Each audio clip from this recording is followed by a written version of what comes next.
Hey, peace, world. Thanks for pressing play on another Pay Me No Mind sports and entertainment video.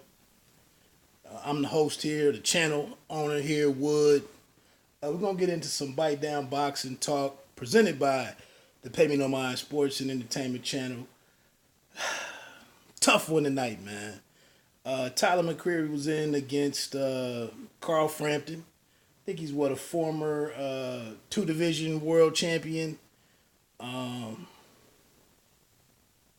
Tough 10 rounds for the kid.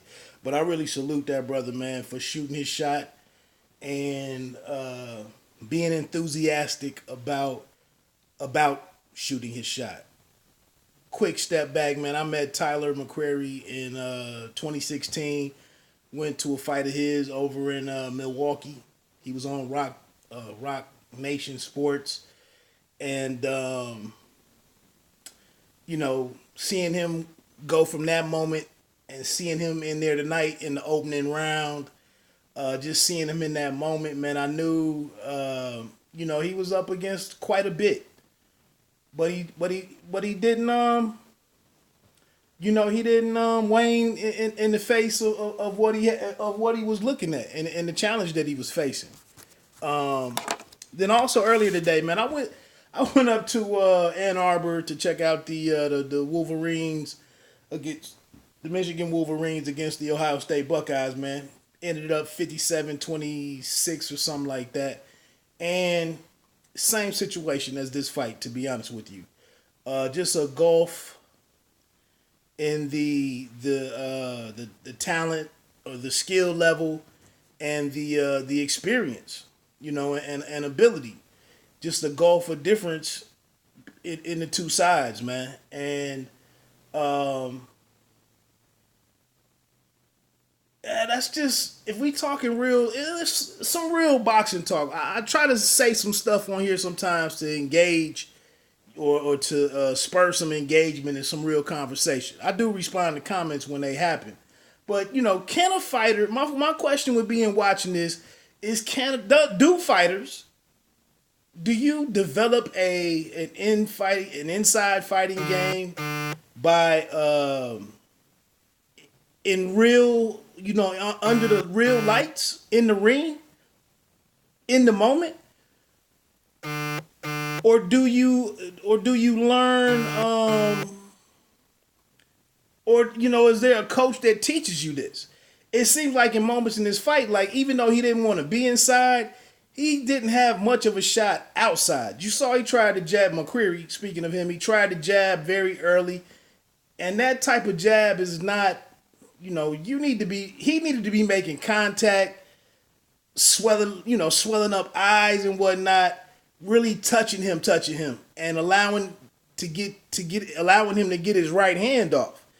And he's just like flicking that jab out there, kind of like going through the motions, man. And I'm not trying to even be disrespectful. Like I said, I understand the talent gap. Not the talent gap, but the experience gap. He's seeing things that he wants to do, but he doesn't know if he should do it or if he can do it. And Frampton is sitting here picking him apart the whole fight and setting up shots. And he knows once he sets that up, he knows it's gonna work. When he sat there and stepped around McCreary and landed that double left hook, he knew that McCreary's left hook wasn't coming. He knew he could do that. And it was just so much uncertainty in McCreary just because of where he is in his career. He's knocked down in the sixth round from a right-left combination of hooks. Then he was back down in the ninth from that double left hook to the body.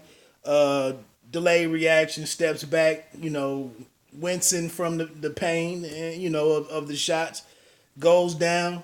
But you can see, man, he wanted to go the distance. He wanted to finish.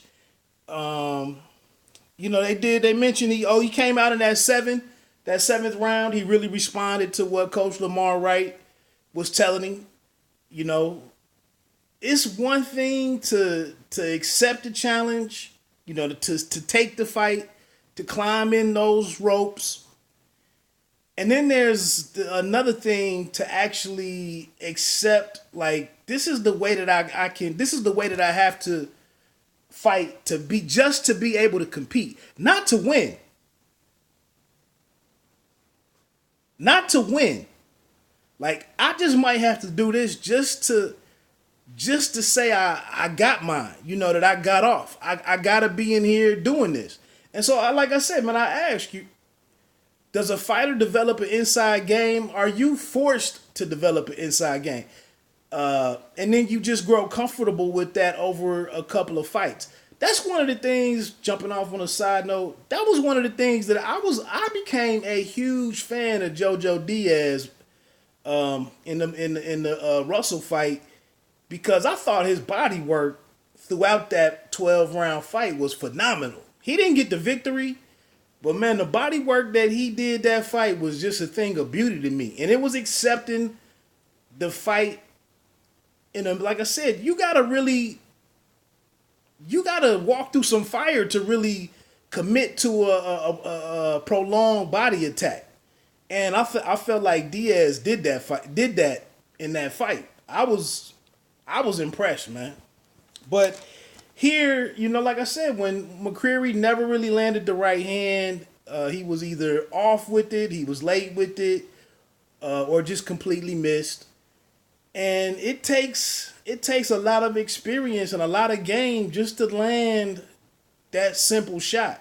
And like I said, man, I'm not saying this to be disrespectful and disregard or discredit the kid's work.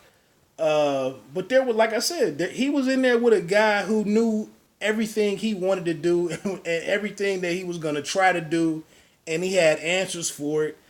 And that's how you lose a fight, 100-88, on all three cards. But again, he finishes the fight, gains a world of experience. He fought on ESPN,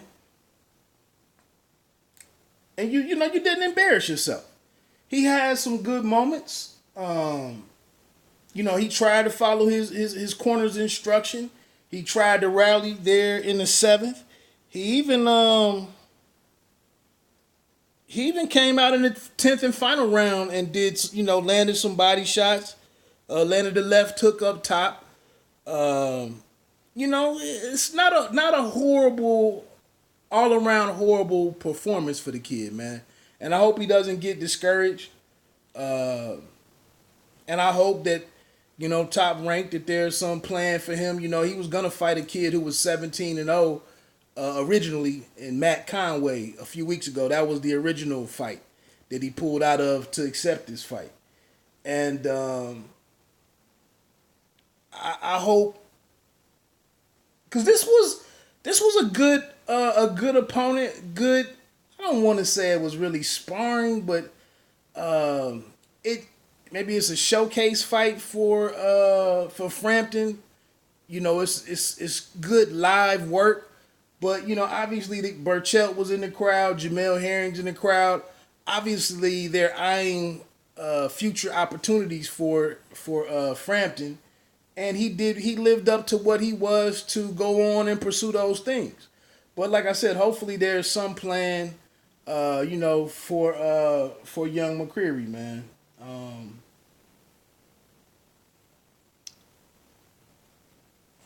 That's tough, man. Like I said, I saw in the first round, man, when his jab really wasn't having an impact. And then the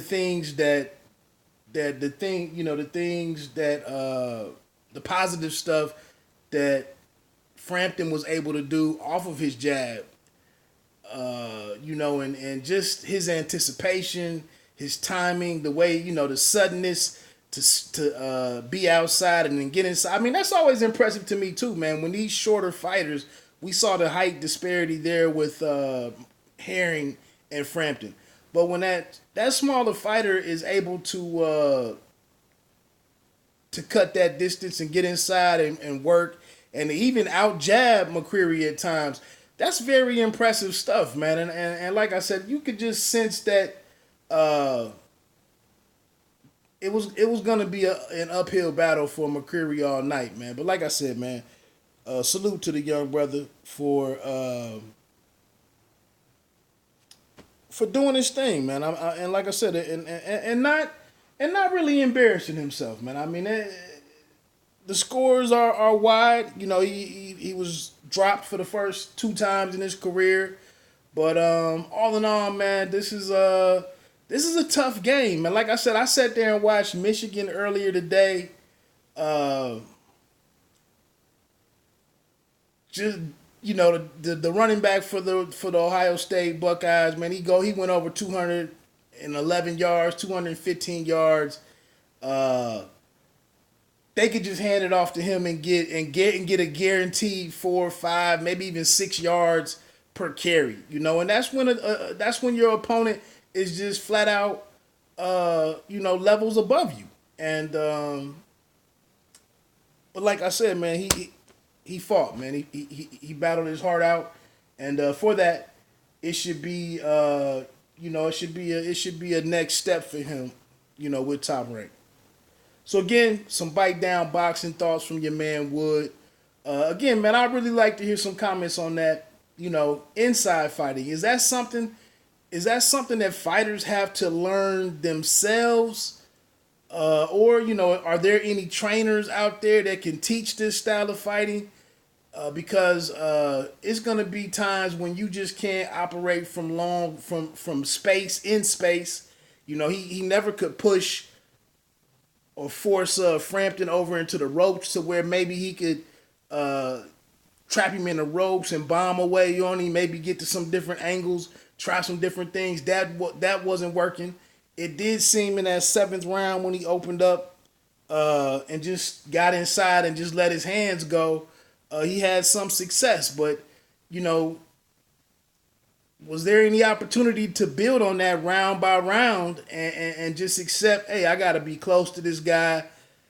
It's easier for me to find him that way. I can get my right hand in a little bit, maybe get to some uppercuts and whatnot. I just don't know where a fighter picks that skill up other than really in the moment.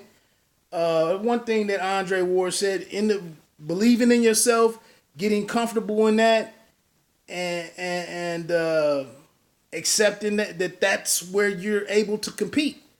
You can't compete from out here from long range because you're just a one-handed guy out here flicking this jab instead of landing that jab that's actually setting up that right hand and leading you into some combinations and whatnot. So anyway, man, let me get on off of here. Check out this Oscar Valdez fight. I really hope that I could have called my man in the locker room afterwards, man, and tried to do a live stream with a successful, with the victory, man. But it wasn't in the cards, and that's that. Bite down, boxers. Don't let them count you out. Peace.